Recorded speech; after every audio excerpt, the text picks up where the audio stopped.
Opinion Operation Sindoor proves Dharmic wars can be fought even in our times. It is anybody's guess why Chief of Defense Staff CD's Gen Anil Chauhan chose an overseas venue, Singapore, and two foreign journalists news agencies, Reuters and Bloomberg, to reiterate his earlier acknowledgement of possible losses of air assets in Operation Sindoor. Of course, he had said almost as much at Savitribai University in Pune earlier. Yet, the question remains why the CDs, or a political administrator, say, Prime Minister Narendra Modi or Defence Minister Rajnath Singh could not have said the same things, that too at a news conference in the national capital. After all, these preferred foreign news sources would have been represented by their Delhi-based correspondents, and others, mainly our own journalists, too would have benefited from an open interaction of the kind. The question however is where from here, how, and for what. Yes, India set a kind of precedent on neutralizing an adversary militarily without having to violate international borders directly. We also did it within a matter of days, which is not the case even with Israel's bombing out of a small parcel of land in Gaza, continually for months and months now. India showed to the world how to fight a modern war and win. During the Bangladesh War, Prime Minister Indira Gandhi gave Army Chief Gen Sam Manekshaw 3 weeks to conclude the mission before international pressure caused a ceasefire. This time, too, the political leadership seemed to have taken into account the timelines before a ceasefire became unavoidable. It's thus not about whether US President Donald Trump caused the ceasefire, as he only claimed. Instead, it is as much about the clear-cut political instructions that seem to have gone down the line, on the modalities and methodologies of warfare as it was about how and how fast our armed forces achieved the set goals and objectives. This aspect of Operation Sindoor has not been adequately acknowledged. What more, it is becoming increasingly clear that the operation would not have crossed into the second day after the Indian forces had neutralized terror sites in Pakistan and Pak.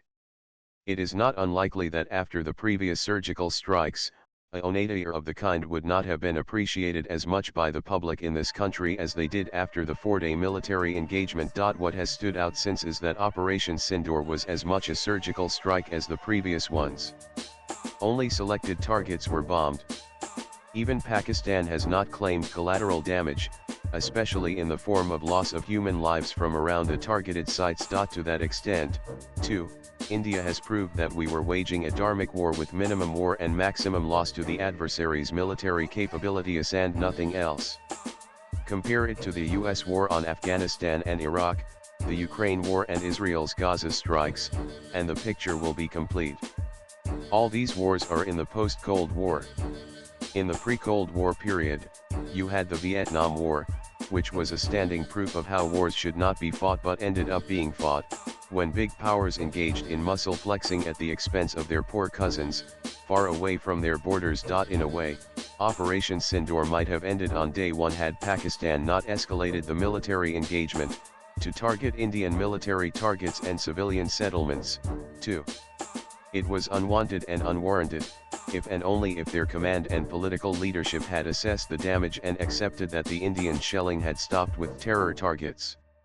Suffice to point out that to this day, Islamabad, or Rawalpindi, respectively the seat of political and military power, has not claimed that any or all of the day one targets of Operation Sindoor were not terror bases but were civilian habitations. And by extending and expanding the scope of their adversaries' operations, Pakistani military command commenced a war of attrition, which it lost out conclusively. In cross-border military strikes without IAF fighters crossing the international border IB into Pakistan, India taught a lesson that will be remembered in post-Cold War global history of warfare. In doing so, the world may not want to classify Operation Sindoor as a classic war. It would then be only to India's political advantage on the global theater. What more, such constructs do not alter the ground reality. One, we bid Pakistan involved India in a military engagement, and lost squarely. Now, one needs to look at the truthfulness or otherwise of India's early claims that it was only a limited operation, confined to neutralizing Pakistani terror sites, and nothing more. Imagine a situation if Pakistan had not attacked India militarily from day 2 on. India would not have had a justifiable political reason to neutralize Pakistan's radar stations and air defenses, without actually causing loss of their fighter aircraft. Given the way India chose the targets, both for day one and later on, and the way Indian forces carried out their assigned mission, it is becoming increasingly convincing that if they had taken aim at Pakistani air bases and their fighter aircraft in numbers, they would have also gone up, boom. This would also go to prove the Indian claim of a limited, targeted operation, and not a full-fledged war unless imposed on it by the other side. It is also now clear from the Kargil war on, how India has been able to keep military operations against Pakistan at the conventional level. Western governments and media hype up every India-Pakistan military operation to a nuclear war, making it as if the two South Asian adversarial neighbors are incapable of fighting a responsible war. Operation Sindoor has proved India's proven path of peaceful coexistence and limited adversity in times of pressing needs. After all, this is one country in the world that at one point of time was a big power and aspires to be one, again, anytime Sunan still did not capture or retail territories. If there were limited engagements, there were justifiable reasons. The government also thought on its feet, and sending out political delegations the world over for briefing local governments about the compulsions that caused Operation Sindoor, and the conclusions that justified the same post facto, was also a top scorer like the political messaging and military operations.